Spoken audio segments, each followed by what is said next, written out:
Hay ciertas preguntas que todos nos hacemos alguna vez en la vida, y el por qué las olas monstruo no pueden hundir barcos grandes durante las tormentas es una de las más recurrentes. Y es que desde niños nos causa sorpresa que las grandes embarcaciones se mantengan a flote sobre la superficie marítima u oceánica aún y cuando el mar está embravecido. Y sí, seguramente a primera vista puede parecer sorprendente que los barcos, especialmente los enormes portaaviones, puedan flotar en el agua sin hundirse. Después de todo, un barco puede ser millones de veces más pesado que una persona y estar hecho de materiales densos como el metal. Sin embargo, la ciencia detrás de la flotación de los barcos es fascinante y se basa en un principio fundamental conocido como la flotabilidad. Y en este vídeo analizaremos en detalle por qué los barcos flotan en el agua, así como el por qué se mantiene su estabilidad y sobre todo, cómo es que se mueven a través de las olas monstruo durante las tormentas. Bienvenidos a un nuevo vídeo. Si te gusta este tipo de contenido, suscríbete a nuestro canal. Es gratis. Sin duda, en la actualidad los barcos no se hunden y pueden flotar gracias en gran medida a la enorme tecnología desplegada en su interior, la cual está básicamente acompañada por la existencia de la flotabilidad. Además, se debe tomar en cuenta que también ayuda mucho que al mismo tiempo entra en función la fuerza de su propio peso, ya que la gravedad nos empuja hacia abajo, conviviendo así la fuerza de flotación, que es igual que el peso del volumen del agua que desplazan sobre el mar, y es la misma que nos empuja hacia arriba. Aunque algunos barcos de hecho están fabricados de materiales que son menos densos que el agua, lo que significa que tienen menos masa por unidad de volumen, por lo cual estos materiales van a flotar siempre. Otros barcos, sin embargo, están hechos de metales como el acero, que son mucho más densos que el agua. Entonces, ¿cómo es que flotan? Pues bien, estos barcos pueden flotar porque están huecos, por lo que hay mucho espacio de aire vacío dentro del casco del barco. La densidad media del barco, si incluimos tanto el metal como el aire, es menor que la densidad del agua. Y es que los barcos no solo tienen que flotar, sino que además también tienen que mantenerse erguidos y evitar volcarse o darse vuelta. Para ello, necesitan tener un centro de gravedad bajo. Esto es que necesitan que su peso se concentre en la parte inferior del barco y no hacia la parte superior. Eso, por ejemplo, podría parecer toda una odisea en el caso de los veleros, que tienen velas muy altas que se elevan en el aire. Así que, ¿cómo se mantienen los veleros en equilibrio con tanta masa centralizada en lo alto? Sin lugar a dudas, es algo que quizás resulte un poco ilógico, pero estos barcos lo hacen gracias a otro elemento llamado quila, o quila de balanceo, que está en la parte inferior del barco.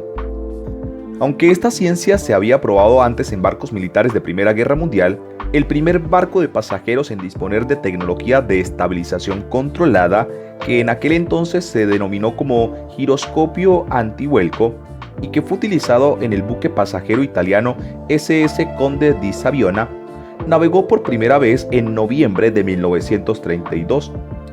Sin embargo, fueron los Oceanus Liners como el RMS Queen Mary de Cunard Line quienes fueron los primeros que incluyeron esta tecnología de alerones laterales retráctiles para reducir el movimiento del oleaje cuando navegaban a máxima velocidad cruzando el Atlántico.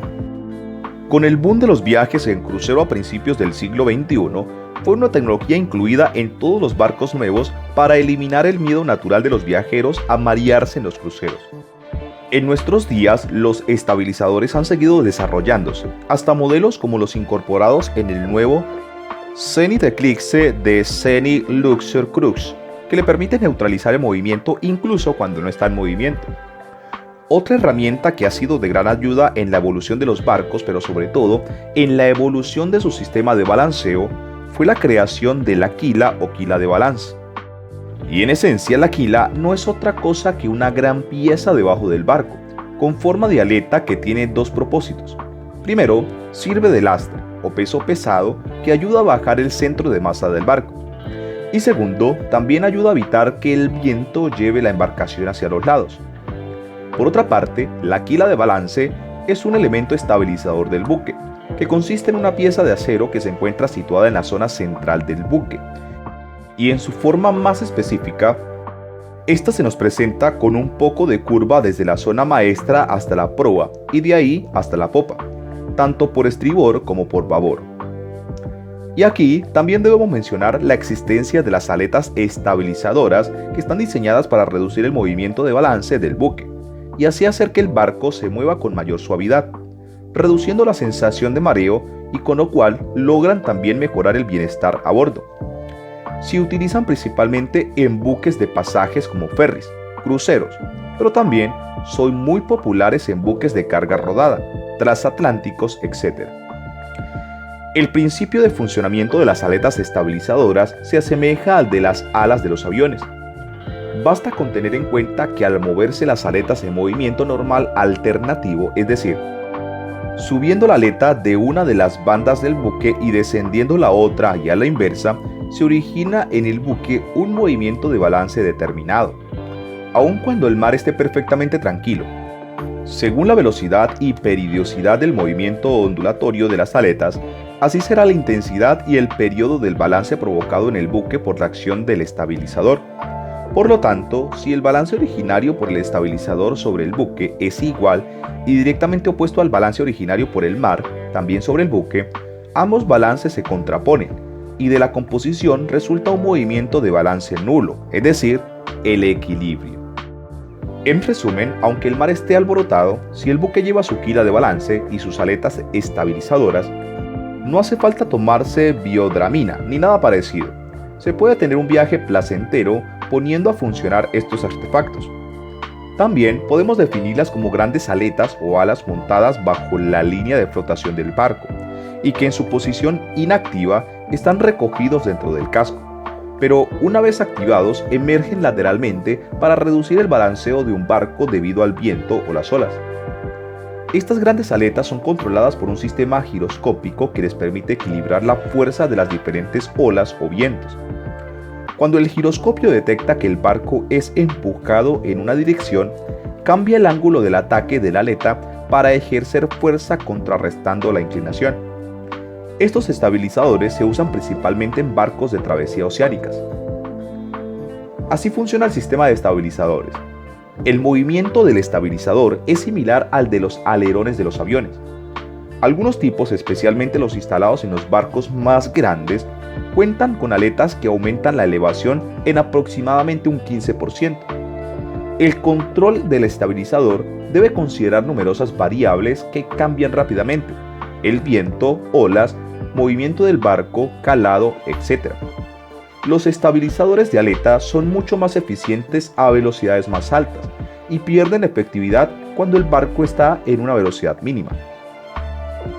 En este sentido, también existen diferentes clases de estabilizadores, como por ejemplo los retráctiles, que son todos los barcos de crucero y ferries medianos y grandes que disponen de esta modalidad, que tienen la capacidad de retraer los estabilizadores en un espacio dentro del casco, para evitar el consumo de combustible adicional y reducir la holgura requerida del casco cuando se necesita el uso de ellos. Los no retráctiles o fijos que suelen usar los barcos pequeños, como por ejemplo yates, están siempre en posición exterior a ambos lados del casco. Y aquí seguramente surge la pregunta sobre ¿qué es lo que sucede cuando no están activados? Pues bien, aquí se puede ver cómo incluso con poco oleaje el barco tenderá a balancearse por los vientos. Esto le sucedía a este barco de crucero al entrar en el puerto de Tauranga, en Nueva Zelanda, que no los tenía activados. A los buques de transporte, ya sea de personas o mercancía, les resulta esencial contar con sistemas que le permitan realizar las operaciones de carga y descarga con seguridad. El uso de sistemas anti-escora es una solución económica y eficiente que permite a este tipo de buques mejorar considerablemente las condiciones en las que operan. Y aquí te explicamos a continuación los principios básicos de funcionamiento de estos curiosos sistemas y sus posibles aplicaciones. Cuando un barco se encuentra a flote, el desplazamiento de objetos, que supone un peso significativo respecto a la masa que tiene el buque, provoca un cambio en el centro de gravedad del propio barco. Ello da lugar a que se produzca un giro alrededor del eje longitudinal del buque, que se denomina escora. El mismo efecto también se produce cuando se carga o descarga un peso en el barco. Los sistemas anti-escora instalados en los buques tienen como misión dotarlos de un momento recuperador, para contrarrestar los efectos producidos por el desplazamiento de las cargas a bordo. Este tipo de sistema se incorpora habitualmente en buques que se destinan a transporte de carga rodada, como ferries, que transportan vehículos en sus bodegas, o buques carriers, transporte de puros vehículos. Para evitar que se produzcan escoras excesivas que pudiesen dañar los portalones por donde acceden los vehículos cuando se encuentran abatidos sobre el muelle de carga, los tanques anti-escora permiten corregir el cambio que provocan los movimientos de la carga en el centro de gravedad del buque. También es usual encontrar este tipo de sistemas en buques offshore, con grúas propias y en buques portacontenedores. Su funcionamiento se basa en dos tanques situados a ambos costados del barco, comunicados por una tubería que permite el paso de agua de una banda a otra. Mediante el trasiego de agua se consigue compensar de forma inmediata la escora producida por el movimiento de cargas. Estos tanques se sitúan normalmente más cerca de la zona central del buque y donde la manga sea máxima para maximizar el efecto que producen. El sistema antiescora solo se acciona durante las operaciones de carga y descarga del buque, quedando los tanques automáticamente incomunicados mediante dos válvulas de mariposa en cualquier otra situación. Asimismo, el propio sistema realiza una medición permanente del ángulo de inclinación del buque mediante un inclinómetro, que en el caso de detectar una escora excesiva, estipulada de antemano, acciona una potente bomba que permite trasegar agua del tanque de un costado a otro, en función de la inclinación detectada. Cada tanque está dotado de sensores de nivel que permiten conocer la altura de la columna de agua y, en consecuencia, la cantidad de agua que se debe trasegar. Con ello, se genera un cambio de pesos adecuados que compensa la inclinación del buque y reduce o anula su escora. Algunos sistemas anti-escora también pueden funcionar como sistemas antibalance, compensando los movimientos de oscilación que se pueden producir en el buque durante la navegación. En estos casos, los tanques se comunican de forma permanente por su parte inferior y superior, forzando el movimiento del agua mediante la inyección de aire a alta presión por la parte superior. Los astilleros privados españoles no son ajenos a todos estos sistemas, y de igual manera se han evolucionado a lo largo de su historia en la construcción de buques de diversas tipologías. Han sabido estar en todo momento a la vanguardia en su incorporación a gran diversidad de tipos de buques. De hecho, ahora más que nunca, ante la inestable situación en el mercado offshore, donde los astilleros privados nacionales centraban tradicionalmente la mayor parte de su producción, se empieza a observar un repunte de la actividad de construcción de nichos de mercado donde estos sistemas resultan de especial importancia, tales como en ferries, pesqueros, oceanográficos o buques multipropósito. Y todo esto se puede explicar mejor si podemos entender aún más la manera en la que funciona un submarino. Los submarinos tienen un tanque de lastre que pueden llenar con agua o aire para controlar su flotabilidad. Si llenan los tanques con aire, el submarino se vuelve positivamente flotante y flota en la superficie. Si llenan los tanques con agua, se vuelve negativamente flotante y se hunde hacia el lecho marino. También puede ajustar la cantidad de agua y aire en los tanques para lograr flotación neutral, lo que les permite permanecer en una profundidad específica sin ascender ni descender. Aunque también es importante decir que en la mayoría de los barcos la flotabilidad no funciona exactamente como en los submarinos.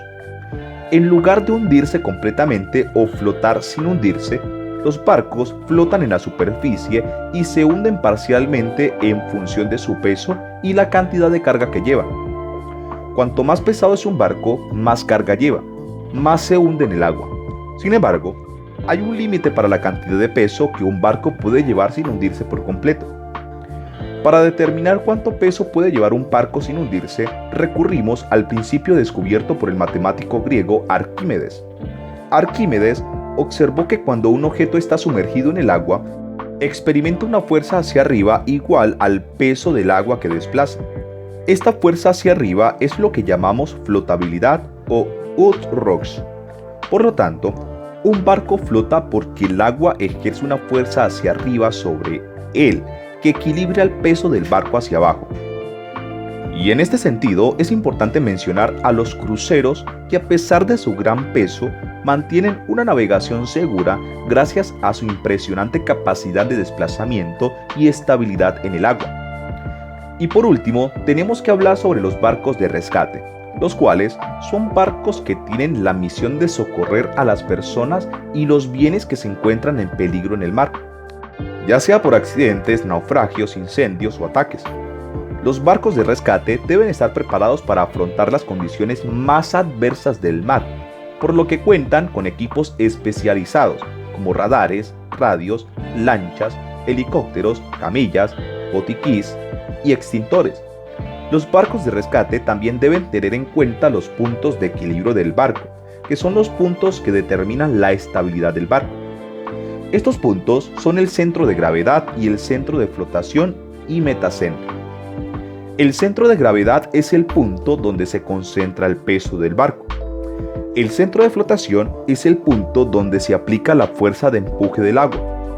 Y el metacentro es el punto donde se cruzan las líneas verticales que pasan por el centro de gravedad y el centro de flotación.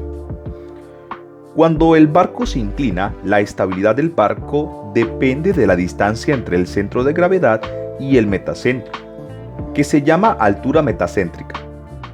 Cuanto mayor sea la altura metacéntrica, mayor será la estabilidad del barco. Por eso, los barcos de rescate deben hacer cálculos de estabilidad del barco tanto si están en el mar como en el puerto. Esto para evitar que el barco se hunda. Estos son algunos de los aspectos que debes saber sobre el sistema anti-escora y los barcos de rescate, que son unos sistemas y unos barcos que contribuyen a salvar vidas y proteger el medio ambiente marino. ¿Te imaginas que un barco se voltee por completo y luego vuelva a su posición normal? Esto es posible gracias a los barcos de rescate con el concepto de embarcaciones autoadrizables, que son capaces de recuperar su equilibrio incluso cuando se dan la vuelta a 180 grados. Estos barcos de rescate son una solución innovadora para enfrentar el desafío de las condiciones climáticas extremas y las olas altas del mar, que pueden dificultar las operaciones de búsqueda y salvamiento y provocar el hundimiento de los barcos.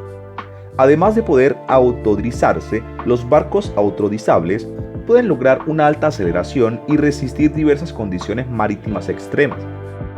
Varias empresas fabrican estos barcos autoadrizables. Una de ellas es la Royal National Shipbuilding Institution, ubicada en el Reino Unido. Para crear estos barcos autoadrizables se requieren varios elementos esenciales que les permiten volver a su posición original por sí solos. ¿Cómo se logra que un barco de rescate pueda volver a su posición original o normal después de volcarse por completo? La respuesta está en varios elementos que hacen posible este milagro de la ingeniería. El primero es el diseño inicial del barco, donde todo el equipamiento y los objetos pesados deben estar colocados lo más bajo posible dentro del barco. El segundo es el área de operaciones y control de la tripulación, que debe ser ligera, resistente y llena de aire. Además, la puerta de acceso para la tripulación debe ser estanca de agua para evitar que el agua entre en el espacio. Cuando el barco se vuelca a los barcos autoadrizables, también hay un sistema de péndulo diseñado para impedir que el agua entre en el interior del barco durante el funcionamiento. Cuando el barco autoadrizable se vuelca, los pesos del sistema del péndulo se vuelcan verticalmente, haciendo que todas las secciones abiertas se cierren automáticamente y evitando que el agua entre en el barco. Estos barcos autoadrizables también cuentan con un sistema a bordo que detecta si el barco está volcado. Este sistema protege automáticamente el barco apagando el radar y los motores antes de enderezar el barco a su posición original. Una vez que el barco vuelve a su posición normal, el radar y los motores se reinician. Además, los miembros de la tripulación dentro del barco deben estar sentados y asegurados con cinturones de seguridad para garantizar su seguridad durante el evento de vuelco. Déjanos saber tu opinión. Si el vídeo te ha gustado, dale like. Y no te olvides dar a la campanita para que no te pierdas próximos vídeos como este.